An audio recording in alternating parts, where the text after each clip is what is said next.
Todo esto y mucho más tendremos el día de hoy, así que quédense conectados para poder disfrutar lo que nosotros traemos con mucho cariño para nuestro público. Muy bien, y ahora sí, nos vamos rápidamente para iniciar nuestro programa con nuestro segmento de coaching. El día de hoy nos visita Percy Coronel porque vamos a hablar de un tema que también es de suma importancia. ¿Y de qué estamos hablando? El síndrome del impostor y los problemas que puede traer, para que nos explique al detalle, porque estamos perdidos en ello, muchos ahí en casa de repente. Percy nos va a explicar. Vamos a darle la bienvenida. ¿Cómo estás, Percy? Muchas gracias. Saludos ahí a todos nuestros televidentes. Muy bien, para empezar, Percy, hagámoslo sencillo. ¿Qué significa el síndrome del impostor? Perfecto, entonces vamos a decir que no es un tema médico propiamente dicho, sino se refiere más a un título más mental. Tiene que ver más como si fuera, haciendo una metáfora, una máscara, una sensación de insuficiencia, cuando las personas creen que de pronto no son capaces o no son lo suficientes, no se sienten dignos o merecedores de tener un resultado. A eso se refiere el síndrome del impostor. O sea, va dirigido para aquellas personas que han logrado muchas cosas en su vida, pero ellos se limitan a pesar de todo haber logrado y en su mente se bloquean, pues, con aquellos pensamientos que no les van a seguir ayudando a crecer, ¿verdad? Tal cual, exactamente. Entonces, este segmento principalmente va dirigido a todos nuestros emprendedores, con mucho cariño, a todas las personas que tienen negocios, empresas, cuando de pronto se sienten incapaces de conseguir algún tipo de resultado. Entonces, ¿qué genera este síndrome del impostor? Por ejemplo, primero genera parálisis por análisis. ¿Esto qué significa? Que de pronto la persona se excede en una serie de pensamientos negativos que le impiden tomar acción. ¿Y por qué se da esto? ¿Por qué ocurre en nuestra mente? Básicamente por una serie de traumas psicológicos o malas experiencias que no se han procesado, digerido o no se les ha extraído el aprendizaje. Cuando la persona se queda atascada en un fracaso, entonces estamos hablando del origen o de uno de los orígenes, una de las causas del síndrome del impostor. Muy bien, entonces yo como emprendedora de repente no me estoy dando cuenta de esas limitaciones que me estoy poniendo yo misma, pero ¿cuál vendrían a ser aquellas señales que me van a dar esa alerta de que me estoy equivocando? Ya, básicamente son tres. Uno, que es la parálisis por el análisis, cuando las personas de pronto se exceden pensando, analizando o procrastinando, por ejemplo, terminan postergando las cosas. Sobrepiensa mucho y se le dificulta pasar a la acción. Punto número uno. Punto número dos, viene toda la sensación de hartazgo, fatiga, el síndrome de burnout, que es el síndrome donde la persona trabaja demasiado y aún así nunca está contenta, nunca está satisfecha. Este, por ejemplo, es un segundo síntoma. Y otro tercer síntoma es la sensación justamente de no poder ejecutar sus planes con éxito. Estas tres son unas causas recurrentes y unas características recurrentes en el síndrome del impostor. Ahora, ¿este problema puede traer consecuencias en el desempeño laboral, académico? Sí, exactamente, porque a través del autosabotaje, la persona sin darse cuenta, consciente o inconscientemente, empieza a comprarse sus excusas, sus justificaciones y lo hacen bajo un esquema muy racional, muy lógico, sin embargo que no tiene sustento. Entonces la persona, en lugar de seguir intentándolo con más energía, lo intenta a medias, sencillamente para justificar o racionalizar el poco resultado. Ahora, ¿qué debería hacer yo? Ni bien me doy cuenta aquellas señales que tú nos has mencionado. Ya, ahí básicamente es terapia de realidad. A mí me gusta mucho la terapia de la realidad porque se trata de hacer una lista de todos tus logros, de lo que indica la realidad, versus lo que uno cree o lo que uno piensa de sí mismo. Cuando nosotros podemos evaluar y hacer una comparación neutra, un análisis, una evaluación, podemos entonces darle el peso correcto a todo lo que hemos logrado y de esa manera entonces desarticulamos los pensamientos negativos que traemos. Una vez que nosotros erradicamos eso, puede pasar un tiempo y puede volver a aparecer este síndrome. Sí. Cada vez que la persona está cansada o de pronto ha tenido una serie de fracasos que no ha logrado superar o cae en la cotidianidad y en el día a día y no ha podido extraer valor del aprendizaje del pasado y hacer una corrección, entonces vuelve a aparecer el síndrome del fracaso. ¡Wow! Entonces hay que prestarle atención y ir con una persona capacitada para que nos pueda ayudar a eliminar, no podemos decir, ¿no? Pues a tratar, ¿no? A tratar. Correcto. Muy bien. Ahora tenemos preguntas de nuestro público que nos han hecho llegar y los vamos a responder, ¿ya? Muy bien. Valeria Mendoza nos pone, ¿es lo mismo que tener baja autoestima? Está relacionado. De hecho, la baja autoestima, una de las características de la baja autoestima es el síndrome del impostor. Es la sensación de insuficiencia. No me siento merecedor, no me siento digno de tener este resultado.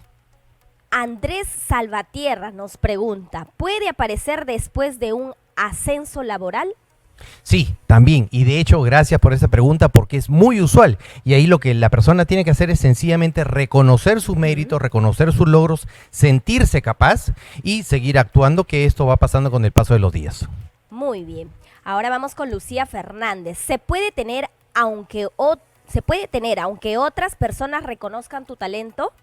Sí, claro, y de hecho también esa es otra característica de la baja autoestima y del síndrome del impostor. Las personas naturalmente nos halagan y muchas veces no nos la creemos. ¿Y esto por qué? Justamente por la insuficiencia, la sensación de me están exagerando, lo están haciendo por halagarme, pero en realidad están haciendo un reconocimiento genuino. Pasa a muchos, ¿no? Sí. Muy bien, vamos con otra pregunta. Mateo Galvez dice, ¿afecta más a mujeres o a hombres? Buena pregunta. Bueno, lo que pasa es que afecta a ambos, con la diferencia de que la mujer lo verbaliza más, lo comparte más y el hombre es más de callárselo, de no compartírselo a nadie. Exactamente, se lo reprime o por ahí lo puede compartir en algún momento si está con algún amigo de mucha confianza y en tragos, pero no es que asistan comúnmente a terapia por estos temas, ¿no? Muy bien, ahora Carlos Peña nos pregunta, ¿cómo puedo apoyar a mi hermana que está pasando por este síndrome? Ya, con la terapia de la realidad, se hace una lista desde el momento que nació, de todos sus méritos, todos sus logros, todos sus reconocimientos y ponerle atención a sus fortalezas, no a las oportunidades de mejora que la gente usualmente llama debilidades. Qué importante, a veces no nos damos cuenta, ¿no?, sobre este síndrome, pero a muchos de repente que están ahí en casa deben estar pensando y dice, yo en algún momento he pasado por ello. Entonces, de repente no tan grave, vamos a llamarlo, pero en algún momento lo habrán podido superar, pero eso va a ser repetitivo, ¿verdad? Sí. Vuelve a aparecer, y la idea es erradicarlo, y para erradicarlo pues hay que buscar personas capacitadas para que nos puedan guiar en ese proceso. Y para eso pues nuestro amigo Percy Coronel, que es coaching, él tiene el proceso más ablandado en este tema, ¿no? Claro, Ahora, la idea es ayudar a las personas. Ahí lo que nosotros hacemos es ayudamos a la persona a que sustituya y cambie los viejos hábitos de pensamiento. Estos pensamientos son muy lógicos, Grace, pero no tienen base legal, no tienen asidero en la realidad. Entonces, cuando hacemos la terapia y la realidad y la persona se dispone con más energía a reconocer sus méritos y sus logros, entonces empieza a dar pasos efectivos en su mejora. ¿Tienes algún ejemplo que nos podrías brindar para que el público le quede un poco más claro? Claro que sí. Por ejemplo, cuando una persona está desarrollando algún hobby o alguna práctica o está de pronto empezando a tocar guitarra, por ejemplo, de pronto ya empieza a sacar sus primeros acordes, empieza a sacar sus primeras canciones y de pronto ya puede hacer algún tipo de, interpretación de alguna canción. Entonces significa que su capacidad aumentó. Sin embargo, él podría disminuirse, infravalorarse, subestimarse y decir sencillamente que no es suficiente. Ahora, si llevas la terapia, este proceso, ¿se puede superar de completo? Sí, correcto, porque es cuestión de adquirir la maestría. La maestría viene a partir de la repetición, la práctica. Por ejemplo, en el caso de esta señorita que toca guitarra, a partir de la práctica dedicada y disciplinada del arte, pero también del mismo modo la práctica de reconocer nuestros méritos y nuestros logros mentalmente hablando, ¿no? Para que vaya desapareciendo paulatinamente este síndrome del impostor. Ahora, ¿este síndrome del impostor también puede darse en pequeños, en niños? Usualmente no, pero podría darse que de pronto tengan un poquito de baja confianza en sí mismo. Ahí el rol fundamental es el de los padres, sobre todo el del papá, para levantar la confianza, más que la de la mamá. La mamá básicamente es para que la persona, ¿no?, se sienta exactamente afectiva, querida, independientemente del resultado o no. Pero el papá es el que genera la confianza. Mira, qué bonito. Entonces, ¿qué le recomendarías tú a todo el público que te está mirando, que también son padres, que son educadores, o que de repente ha pasado por algún proceso similar al síndrome del impostor y son emprendedores? Sí, bueno, ahí yo siempre me pongo al servicio de toda la comunidad. Me pueden contactar a través de todas mis redes sociales. Ponen en Google, en ChatGPT, Percy Coronel Pesantes Coach. Me contactan. Va a aparecer aquí también seguramente en las líneas aquí abajo mi número de celular para que pueda darles un alcance alcance de pronto a darles algún consejo, alguna recomendación, alguna herramienta, algún video, un audio. Hay diferentes instrumentos que podemos facilitarle a las personas para que mejoren ese síndrome. Ahora, si una persona está pasando por el síndrome del impostor, ¿tiene alguna niveles de gravedad? Sí, bueno, lo que pasa es que podría ser menos intenso o más intenso. Ya. Ya, digamos, en el extremo de intensidad puede llevar a la persona a la depresión, al aislamiento, el ensimismamiento, el autoabandono, el autosabotaje y puede generar resultados verdaderamente insatisfactorios en sus vidas. Entonces es mejor detectarlo a tiempo. Por lo tanto, el tratamiento es de diferente manera, ¿no? Correcto. Ahora, si está la persona muy intenso el síndrome, ¿qué es lo que ustedes realizan? Ahí básicamente hacemos primero un diagnóstico y una claridad de la persona para sacarla del estado físico y mental en el que está. Eso es lo primero. Tenemos que elevarle mucho la energía para que pueda conectar con otro nivel de información. Y vamos haciendo una secuencia que está basada en nuestra metodología: el autoconocimiento, la alquimia y la acción. Excelente, Percy.